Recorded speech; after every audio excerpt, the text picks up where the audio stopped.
Welcome everyone to our webinar, Compliance Made Easy, how to optimize risk management and compliance processes in Jira. And I'm more than happy to welcome Marion and Monika from SoftComply. They are real pros when it comes to those topics, and I'm really looking forward to what you're telling us. And I'm super excited about the apps you're going to present. But before we get there will be an introduction so that you know who's talking here. And we will also talk a bit about risk management, what it is, why it is important, what you should keep an eye on. And after that, we will hand over to SoftComply. So they will talk about information security, ISO 27001. And then there's the highlight, the app demo. I'm really excited, really. And afterwards, there will be a Q&A session. So if you have questions, feel free to ask them. We will collect them. All right, let's get it started. Some of you might have realized that Jan isn't there today. Unfortunately, he is sick, but Oliver was so kind to jump in. Do you want to introduce yourself? Sure. Hi, my name is Oliver. I'm filling in for Jan Szczepański today, who unfortunately was sick and couldn't come. I feel quite honored. I work at Polymetis Apps. We are also a marketplace partner and very much focused on security apps, not directly risk management, but we are really, really in the same kind of space. And this is a topic dear to my heart. I live close to the Baltic Sea in a place called Laboe, which is close to Kiel in the north of Germany. I'm a technical writer by trade, but basically you can trust me on this. It's the same as software development.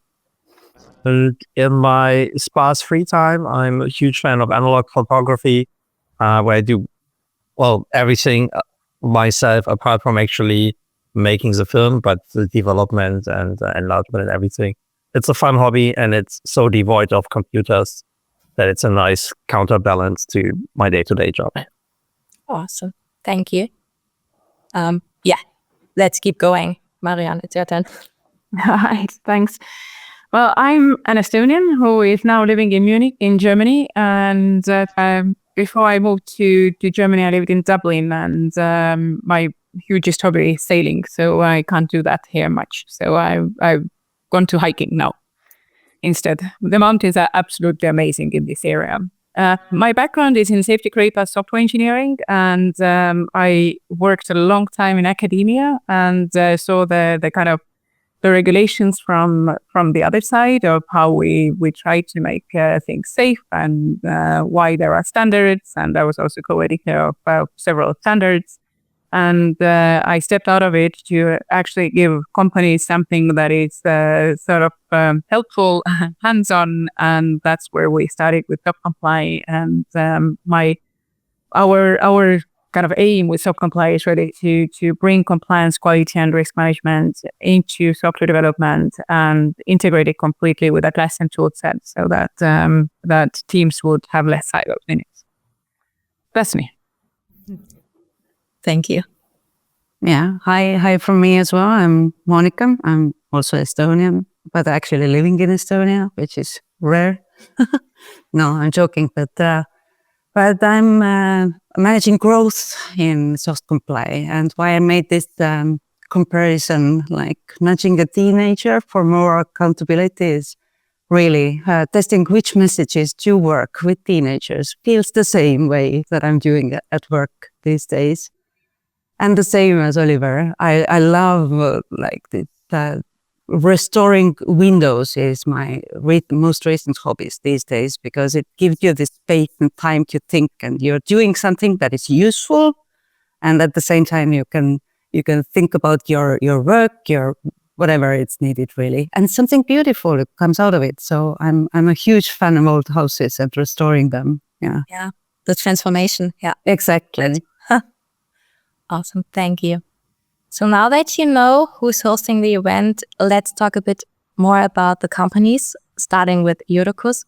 Eurocus is an Atlassian Platinum Solution Partner with a specialization in cloud and ITSM. We were founded 2019 in Riesenbeck, a huge city. Joking.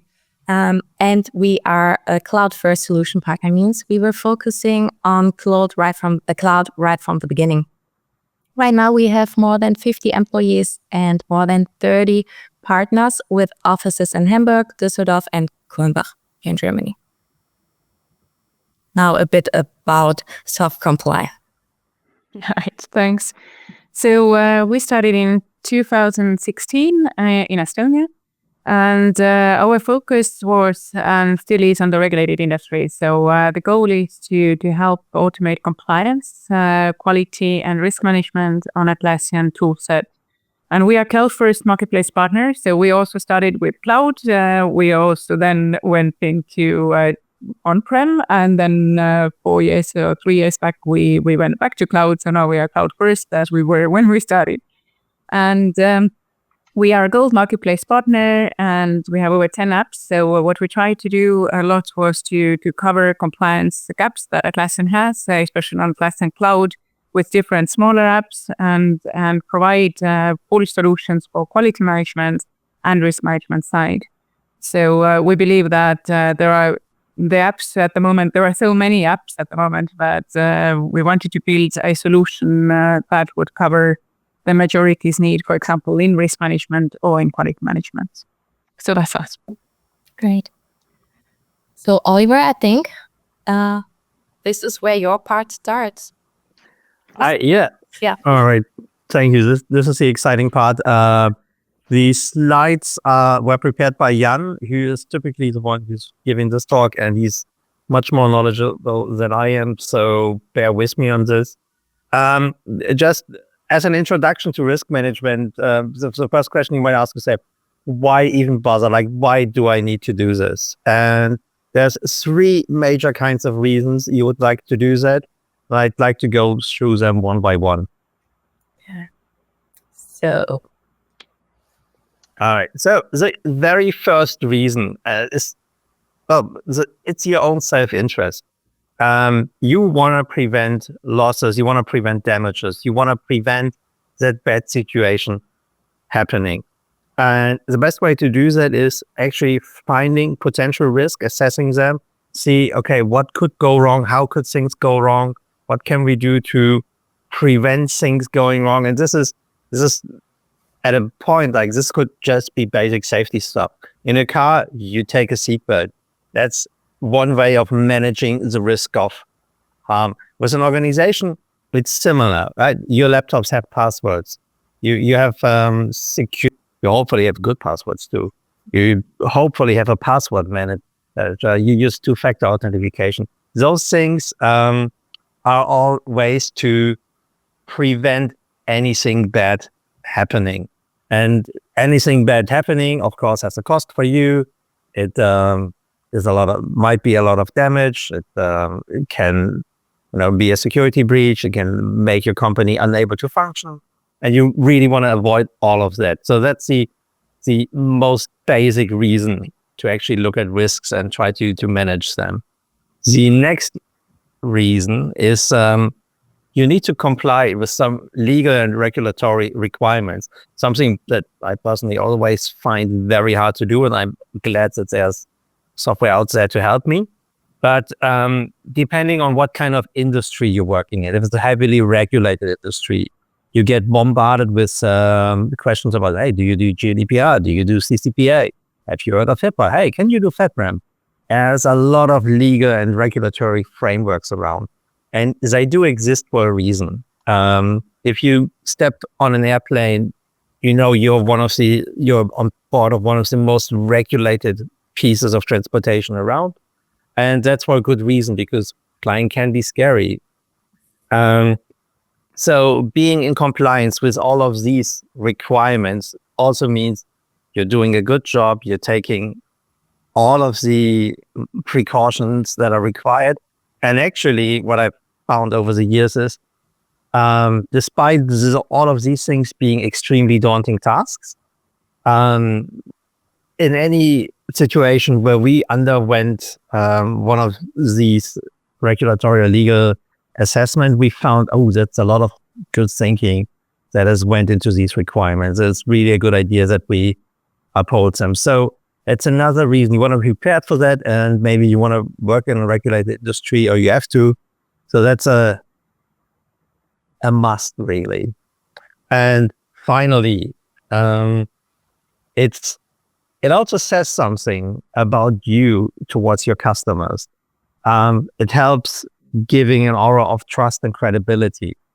If you can show that you actually do know the risks of your organization, the risk you are exposed to, and how to mitigate, how to prepare for these. If you do take potential threats seriously, that also tells your customer, hey, these people are doing all that they can to prevent any loss and damages. And especially if you're a software or hardware vendor, if you have actual customers that are using your products, they're also really interested in those products not containing any risks.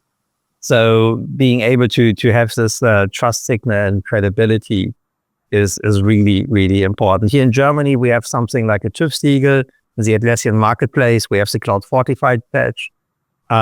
These things are also important and give you, the opportunity to show to your customer you're taking things seriously.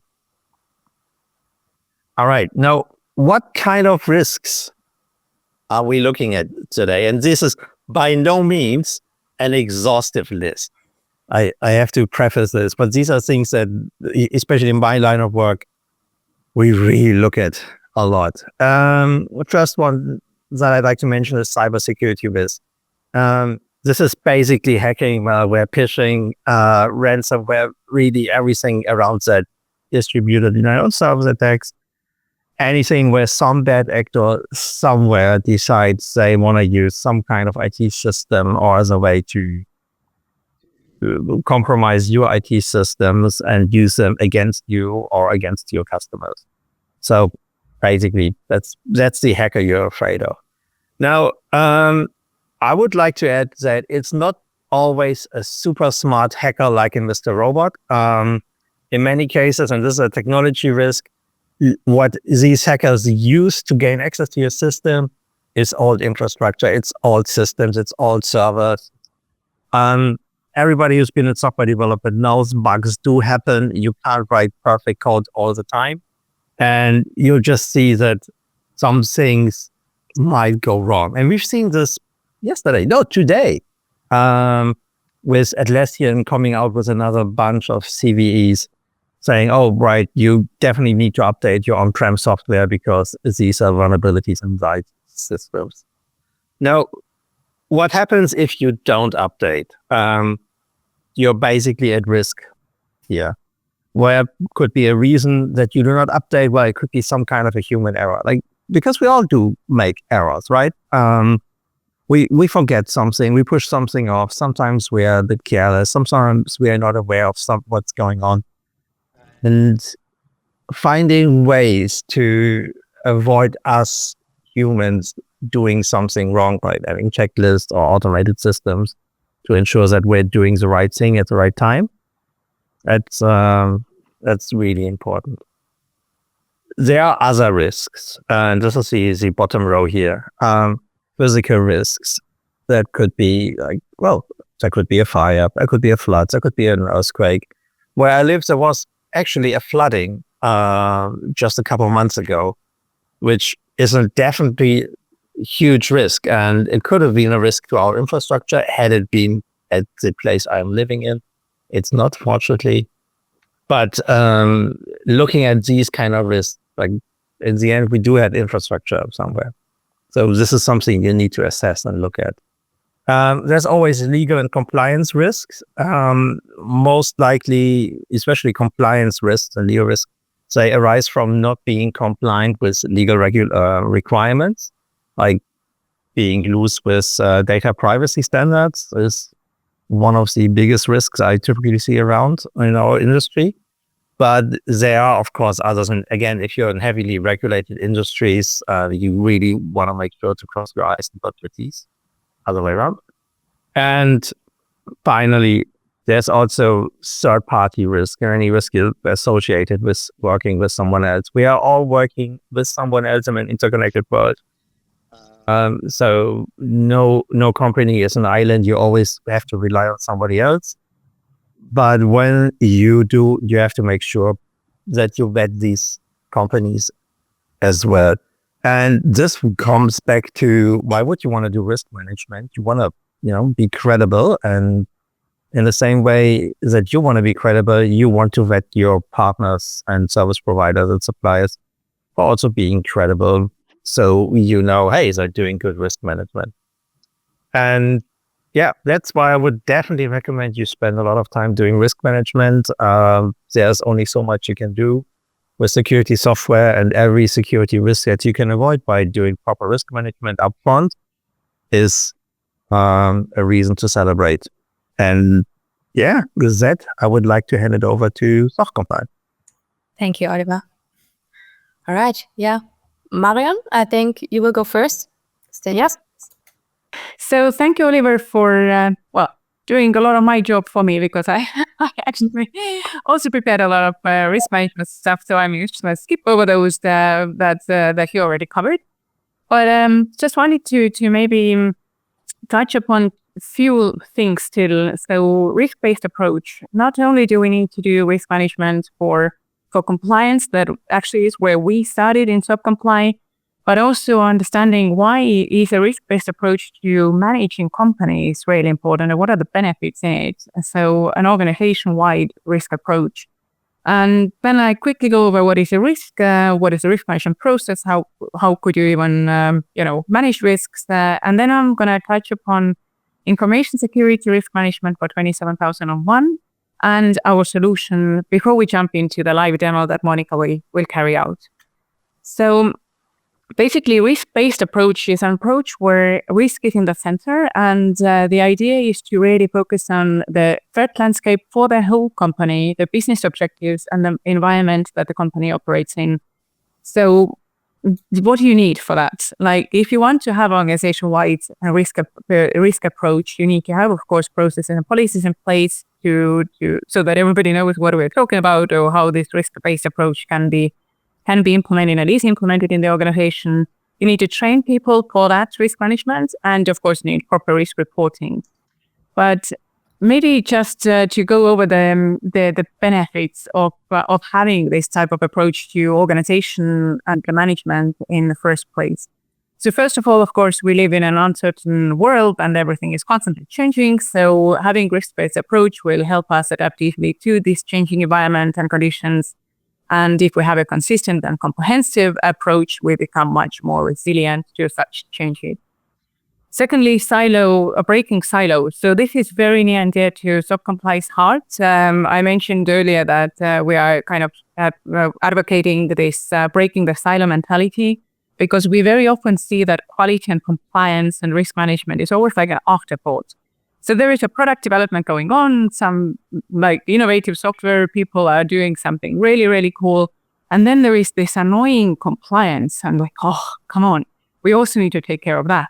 And it's always left kind of as an afterthought, like, okay, fine, we really do some kind of checklist or build some templates, fine.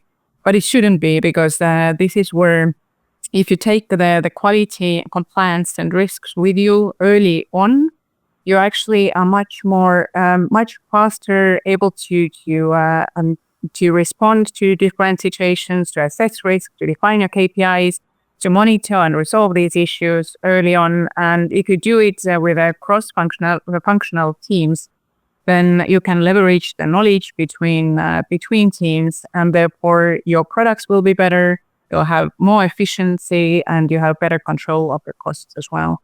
So this kind of group understanding and assessing of risks across the organization is really, really important. And of course, senior management. In some cases, you don't have a buy-in from senior management, but if you have a cross-organization risk awareness where senior management is also involved, they are more likely to see how beneficial it is and how much each team's recommendation to assessing risks and managing risks will get you closer to achieving business objectives. So they will have the buy-in also from the senior management. And of course, with this risk approach, you it is apparent when a key objective is being threatened. You can put the mitigation in place early on and before the impact to your organization is actually there. So many real benefits to having a risk-based approach. So just to very briefly cover, there are different levels of risks where they are owned and managed. So you have different departments in an organization, legal, compliance, cybersecurity, IT, that have their own risks. You have product risks. So specific type of product that is being developed has, like, for example, if we take regulated industries, like that Oliver said, airplanes have their safety risks, medical devices have their safety risks, and they need to comply with, and they need to comply with them before they can put that product on the market. And here risks are all about safety. And of course you have project risks. Every project has to be analyzed, or budget, schedule, and resources, of course. And so the classical project management. I won't touch this because that's what Oliver already went and explained to everyone, the different types of risks that we have and how to deal with these. So this is just a kind of a intro of what risks are. But what can you do with risks? So you have 4 phases of risk management, really. And in some, and particularly in the regulated domain, these risk management processes are extremely detailed. But in general, it all comes down to 4 things. First, you identify the risks. What are the risks that may occur? Then you need to do risk assessment. And in here, the first step is actually to understand when is a risk acceptable and when is it not. Because there are always risks around us, but sometimes some risks are not worth living with because they are too big of threats to something or somebody.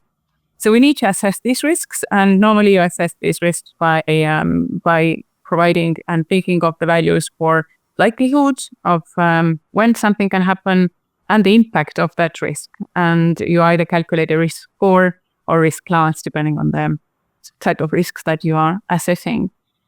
When the risk is on unacceptable level, when it's too high, you need to manage it somehow. You need to control it, mitigate it, to bring it down to acceptable level. And that is where you mitigate risks. And normally, in some areas, you also need to verify that this risk treatment or risk control is actually working, and that no new risks have come to life because of these verifications that have been put in place. And of course, the continuous monitoring of risks is something that you need to do all the time, and reporting. So risk, in a very brief, very classical sense, is a measure or combination of the probability of something bad happening and the impact to either the business, the safety of the user, or the project budget, whatever is the particular risk that you are working on. So our customers, always, the small ones who are starting with risk assessment, especially in the regulated domain, sometimes ask, like, where do we start? Like, how do you even come to list risks? Like, do you have a cheat sheet, like a ready-made list that we can tackle? And there are those checklists, and in the regulated domains, these are actually in the annexes of the international standards. So you can always start from there. Another really good source is, like we mentioned before, is this cross-team or cross-organization brainstorming events, so that every team can analyze the different risks, how they impact the other teams. And this type of brainstorming is really a good place to start.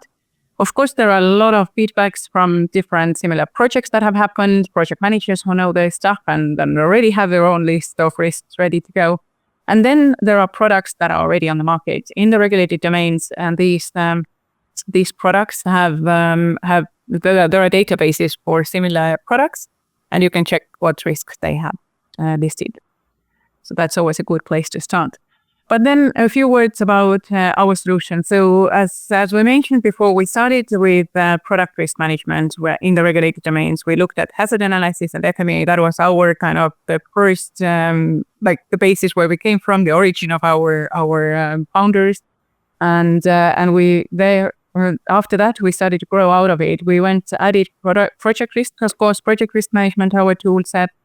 And now we have organizational risks that you can continuously manage with our solution. And the last thing we added was actually information security risks, and particularly to help companies comply with 27001. Our risk solution is covering risk register in Jira. So everyday work in Jira with our Risk Manager Plus. the reporting to Confluence, because that is really important for companies who want to manage the documentation in Confluence, and therefore you can add macros for risk management.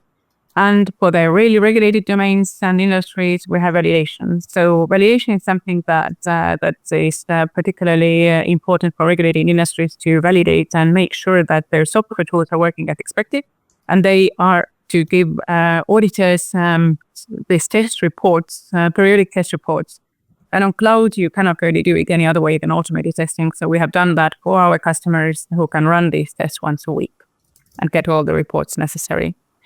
But now a few words about 27001. So in a very kind of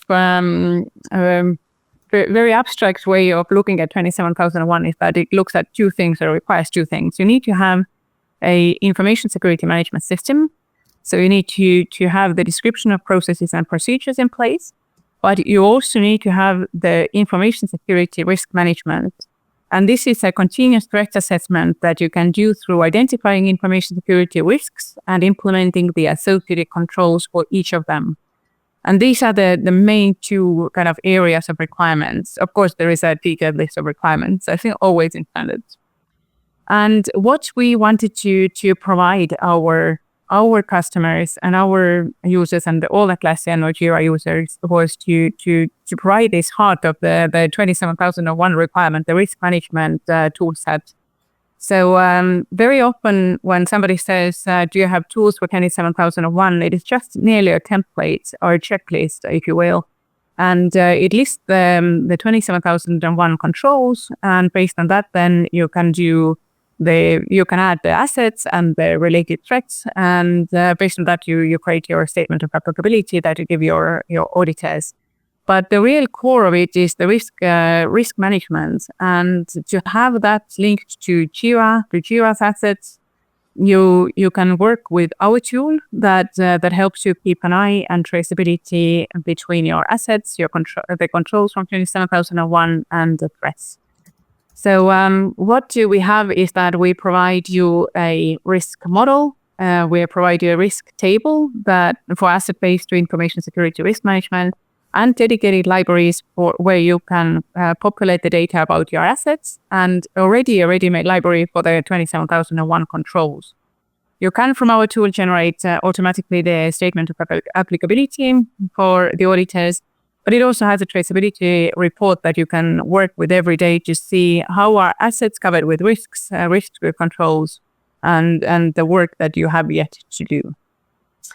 But the core of risk management is, of course, setting up the risk model. So the first thing is, like I said at the start of the presentation, you need to understand when a risk is acceptable and when are they unacceptable, when you need to put mitigations in place.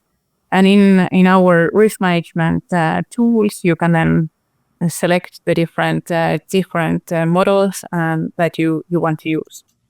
The risk table, this is for the majority of companies who come to risk management from Excel. So we wanted to create a table that looks like Excel, but it's actually in Jira. And it is the only multi-sheeted table view that you have in Jira at the moment. And this is because you can do different types of risks or manage and affect different types of risks in one single Jira project. And of course, finally, risk reporting. So this is really important for all the management and your team leads to understand where we are today. And with that, I give over to Monika for a quick look into the information security risk management with our Risk Manager Plus tool. Yeah, thank you. Let me navigate to the right page, and let's get started with the practicality. So this is Atlassian Marketplace, of course. So these are our apps. If you look into this, you will see that each and every one of these are very much tuned into regulated industries to help them to be compliant on Atlassian, Confluence and Jira. Today, we will be looking at the risk management, of course. We have a couple of apps there, even 3 different levels of apps. But the SoftComply Risk Manager Plus and Information Security Risk Manager are dedicated for information security risk management specifically. And we will be looking at these today. If you are interested in information security only, that is the app for you. If you are considering that, yes, there are actually other domains where you need to assess risk as well, as Oliver and Marion were covering today, then Risk Manager Plus will be coming with more features. So what you will be seeing once you start the trial, it will be under your app. You navigate to Risk Manager Plus. And the first thing I recommend for anybody who is starting with info security risk management is to navigate to the risk dashboard.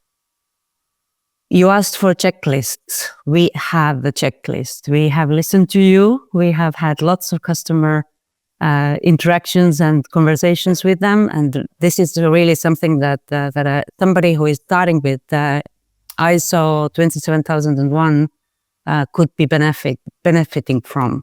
So this is the full checklist to be compliant to each and every clause of the standard. And you can use it as your work dashboard. You can see here every clause is broken into actions that you need to do to actually be compliant to the clause. You can check mark these once you've completed a couple of the actions. You have some progress bars showing here, and you can, because many actions actually need to be. You need to also show what is the source, what is my evidence that I've done it. So you can use this plus sign to connect different web pages, to connect to your Confluence pages, where you keep the evidence, basically, where you keep your procedure descriptions, your training records, etc. So this could be added here, building your basically the audit readiness checklist. Starting with information security risk management in Jira, very easy. You need to just have a project there and connect it to the InfoSec. I will show you how to do it later. But once you start growing this, once you start working with your risks in this domain, you will be assured that the traceability between your controls, between your assets, between the risks that are associated with your assets, are always traced here on the risk management dashboard as well. So you can see the coverage in percentage, each specific item being specified here as well. Well, of course, if you have listed all your assets, you will be seeing the full risk coverage as well, if all my assets are covered with risks, and if all the risks are covered with controls and so forth. So this is the dashboard. This is something you want to look before you start implementing the work. But the rest of the work starts here as well. This is our central panel where the risk manager sets everything in place before the actual job starts. So let's see another element. We are using object registers, which is a built-in feature for our Risk Manager Plus and Info Security Risk Manager app. Both of them use these object registers. If you're a premium Jira user, Service Desk user, Jira Service Management premium user, then you have the availability to use Jira assets as well.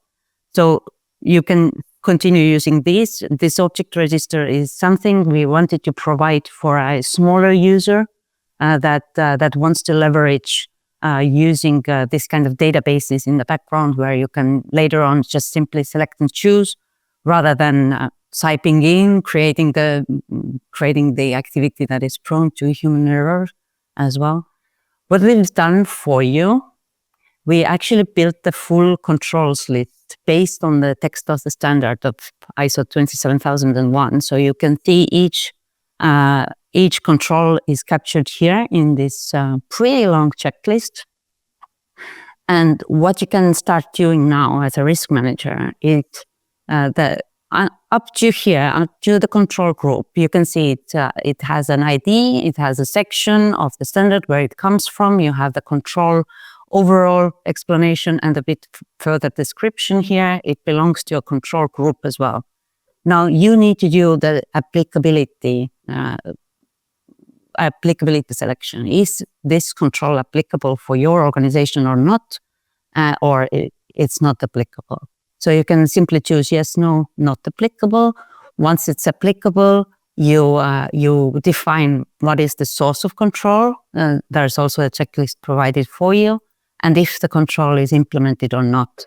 And all the linked issues that you will start linking it later on using the risk manager will be shown here as well. So you will be always seeing it in a vice versa direction as well. This control is connected, linked to as many risks as you can see here.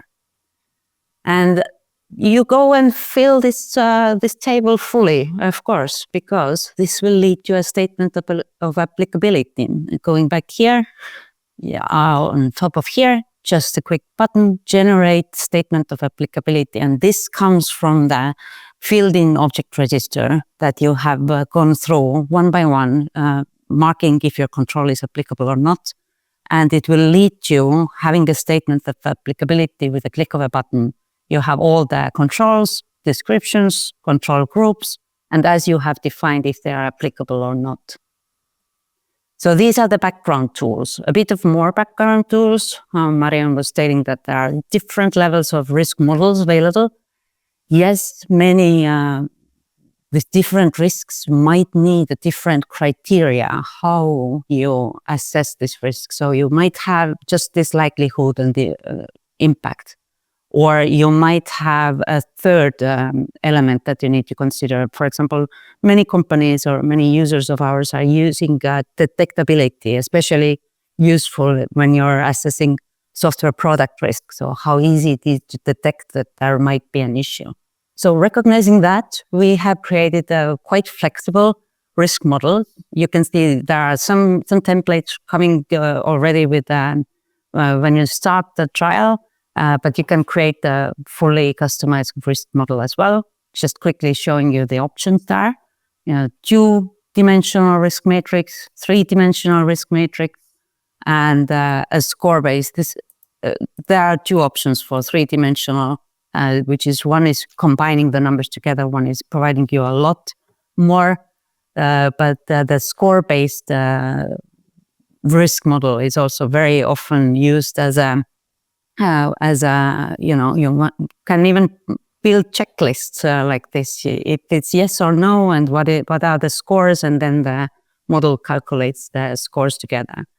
And you can then start using these risk models. Each of these levels, you can rename them, you can build them bigger. For example, here is 4x4, 4 different levels inside. Of course, you can build it bigger as your organization needs, or make it smaller. It depends on your needs, really. And you can rename them. Out of the box is probability severity. If you call them likelihood and impact, there's no problem. You can rename them easily. And the rest of the elements as well are configured in the background, risk tables, object registers. You can actually use these for much more than just controls. We have pre-built a asset list for you as well, based on ISO recommendations. But this needs to be, of course, filled according to your company assets. It's just giving you the guidance of you need to consider all your databases, all your computers, brand, developer licenses, and machines. So this all needs to be built for you. But later on, once you have filled your assets, your controls, even we are keeping, for example, a vendor list here, or the separate vulnerabilities if they are defined already. And once you connect these to a project, so this is now, let's call it my central risk project. I have enabled both my specific risk models here, my specific risk table here. I have my objects linked here. This is all the background work. But once the user comes here and starts using the risk table, you might feel it's kind of looking quite similar to your Excel that many of us are used to. You can go right inside every cell, start typing. The typing that you have done is immediately stored. You can work with a table in a simple table format. The progress bar is coming with our app. It's showing you how you have assessed your risk in different steps on the way. Very often you are required to do your inherent or initial risk assessment. That is part of the risk identification and assessment. And then after you have implemented your controls, after you have checked their efficiency, you can do a current risk assessment. What is my status now with each of these risks? So this is very often the practice, how the risk managers are working.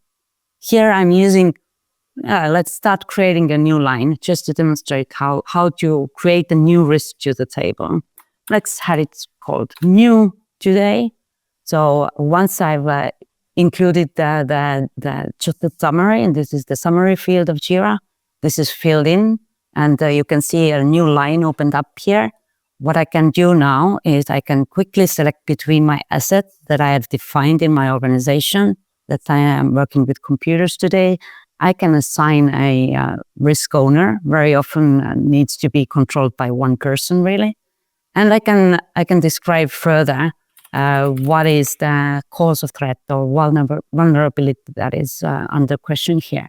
So this is the identification part. Again, this can be customized as per your company process. You can build more columns here. You can add more assessment criteria as needed, or identification criteria. The assessment comes into play now. So we have defined the risk. We know what it contains. And now we know also how to assess the initial likelihood and the initial consequences. So let's say it's likely risk to materialize, and the consequences are major. So we are leading into a risk level that is high. This is based on the model that we have defined before. And now I can continue. I can start mitigating the risk. Again, something we need to do to put the controls in place.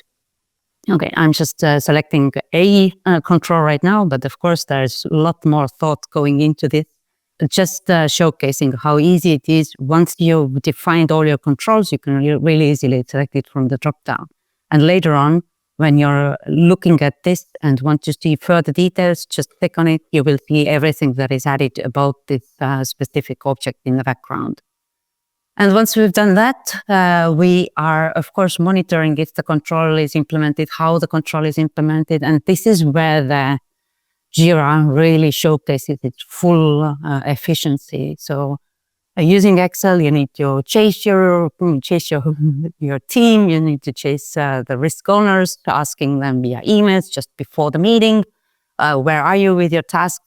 Well, using Jira, it's actually quite easy. You just, if you know exactly what is the issue key, you just start typing here. If you can ask or key from other projects that which are the tasks made you understand what is where exactly in their status is your test of controls efficiency. So you can see here some things in the backlog still. Couple of items added here, all in backlog. I need to work with my team. I need to see where they are. But actually, every item has a due date, so I don't need to worry too much about this.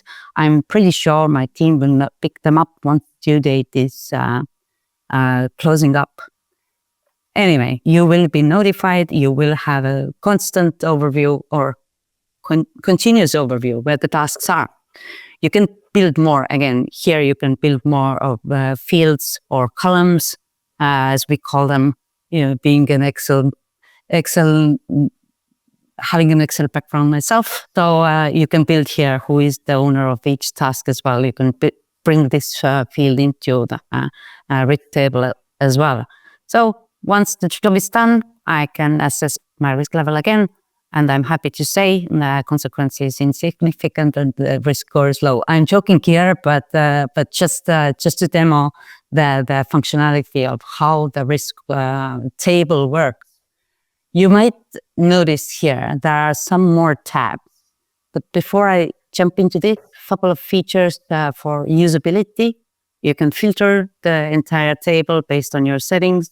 You can pin columns, which is really useful if you have a long table to work with, having the same feeling that you might recognize as freeze panes, because sometimes it's really important not to lose the beginning of the table once you're working with current risk class evaluation. So this is the option there. You can also hide some columns if you want to do some focused work on some specific items only. And what's more, you can actually apply quick filters as well. You can redesign them as well. This is maybe something you want to explore during a one-on-one demo later on, but you can design your own quick filters as well, or your organization quick filters, so everybody can navigate to their department risk, high risk only, let's say. So reporting separate tabs. As Marion said, you can actually deal with Risk Manager Plus. You can do all sorts of risks. So you can tap into your organizational risks, have them addressed in a similar way. You might use a different risk model to do that. You can cover your information security management system risk, also in the same table. Very often our risk managers, they wish to have the entire overview of what I've heard is referred to as risk universe, which is a really poetic and nice word about this.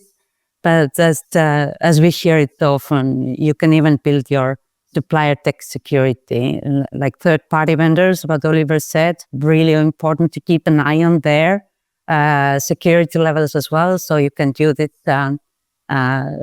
vendor assessment here. And in here, by the way, I'm using this score-based risk model, where you can just simply state it's yes or no, or build it your own, and maybe the no gets a more dramatic numeric value than the yes.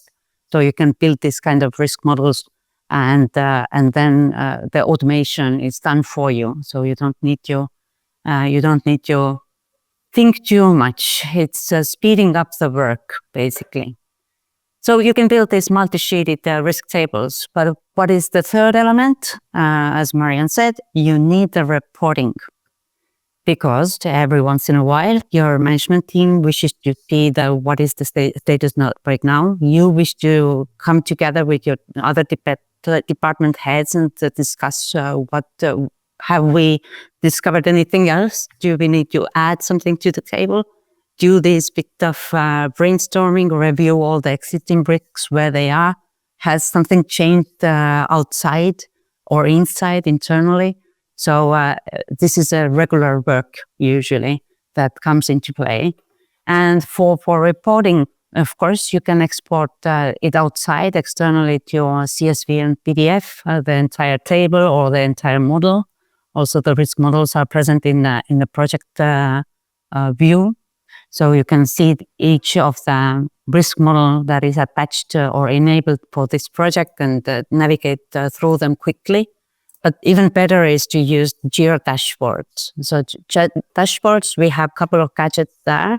You can use either risk matrix or risk table gadgets to build reporting from your different projects or your different sheets to have them side by side.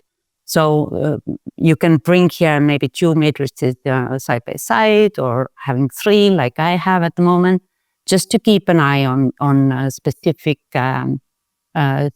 projects, specific risks. And of course, if you want to just see the high or critical risks only, then you can apply a GQL filter, and this is showing just the relevant risks. And you can toggle here if it's initial or current risk assessment. This is based on your specific project setup. And this just to mention that these reports are available for Confluence as well, of course. So you can easily use our free extension app for Confluence reporting. This is just working with our risk management apps, but all of them. So you can have it installed in your Confluence and start using the macros to bring your reports straight to Confluence. Then write a nice report on top of it, and then have it printed, have it signed, have it approved electronically. There's also an option for that, and keep them in the Confluence repository. And yeah, I think I've covered pretty much the basics.